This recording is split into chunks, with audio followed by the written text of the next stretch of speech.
Foreshortening is something that everybody struggles with. I have not met an artist who has not struggled with foreshortening at once. So foreshortening it's a very extreme form of perspective, and it's drawing your limbs and body in perspective in a very, very exaggerated and harsh way. It's the act of compressing parts of your body to make it look like they're coming towards you. If you kind of just hold your hand out directly in front of you and close one eye, hold your arm out directly out in front of you and close one eye, you'll notice that like your arm starts to look a lot shorter, right? So if you outstretch your arm completely, just hold your hand out in front of you, you'll notice that your forearm looks compressed, but if you bend your elbow, it comes back to the proper length. So foreshortening is drawing that sort of bent or unbent look, basically. Things that you don't do though. Don't use shapes, but you should use forms. Don't use shapes. Please don't. Right?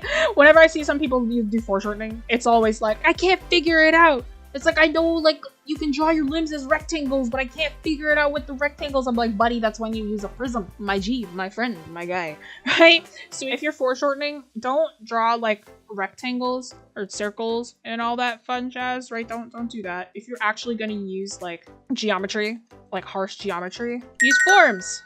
There's a difference between shapes and forms. Shapes are the 2D ones, forms are the 3D ones. So if you are foreshortening, please use the 3D forms. They are your best friend. Especially when I'm doing like full body foreshortening, I always use geometry. Like almost always use geometry because I struggle very hard without it. Because it's easier to foreshorten a cube than it is to foreshorten a body. So you should use your forms to start out, especially if you're struggling a bit. Don't get stuck in proportion and measurements. But the thing with foreshortening is that foreshortening breaks those rules. It breaks them immediately and without a care in the world. So foreshortening breaks those rules. Don't force your measurements in there. Sometimes, especially with foreshortening, when I see it a lot, so say if we have like a thigh, right? If we're looking directly below on a thigh, on the leg maybe, they'll try to force in the full shape of the thigh in there. Right? And then they'll draw like the foot like this, as if we're supposed to be looking straight down from it. You're forcing the shapes in there. You're really forcing them in there, right? Technically, this could be correct if you are forcing your foot up that high. But say if it's going directly from the bottom, this part of the leg will not be visible. It really won't be. So you're gonna have to compress it more. So if you're really going from the bottom, you want to see the bottom of the foot, you're gonna have to cover up some body parts. Your thigh might not be visible. It might not be, right? So you might just, you know, only be drawing very specific certain points of the body. So don't force your measurements in there. Sometimes sections get lost in compression. So let me just give some general tips. So the coil ring method is using coils or rings that slowly get larger and farther apart. So the pros of the coil ring method is that it is quick and retains your roundness. What they'll do is they'll help retain that roundness of your forms, right? Especially if it's very geometric. If you're using those cylinders, if you're using, say, a prism, those coils or rings or just general, like maybe the rubber bands that kind of go around, right? They'll help retain the roundness of the form, and they'll also help retain the overall form of it. However, if you're using it for limbs, it's not very proportionally accurate because it doesn't account for muscles. It doesn't account for the general shape of the body. Right? So that is something that you have to fill in yourself, which can be kind of tough if you're not used to it. I call this one the layered method. This is what I do. This is more what I do nowadays.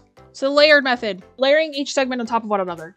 So pros is that this is proportionally accurate, right? The thing is that you're understanding how all these muscles lay on top of each other, how they'll compress, how it'll work, right? And this feels more proportionally accurate. However, a very, very in-depth knowledge of muscle structure is needed. You can't do this one if you don't know how muscles work, right? It will be inaccurate if you don't know how muscles work. So the coil ring method is the one you should stick with if you're not very good with muscle structure. And then the layered method is what you should stick with if you understand how that muscle structure works as you get older.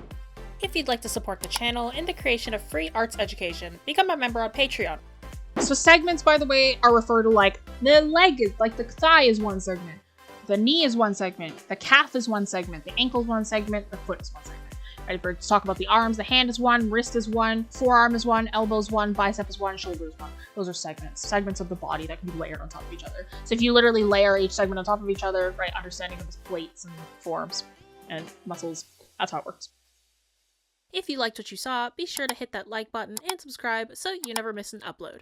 Join our art community with the links down below. If you'd like to support the channel and the creation of free arts education, become a member on Patreon for working files, behind-the-scenes posts, and discounts on our class offerings.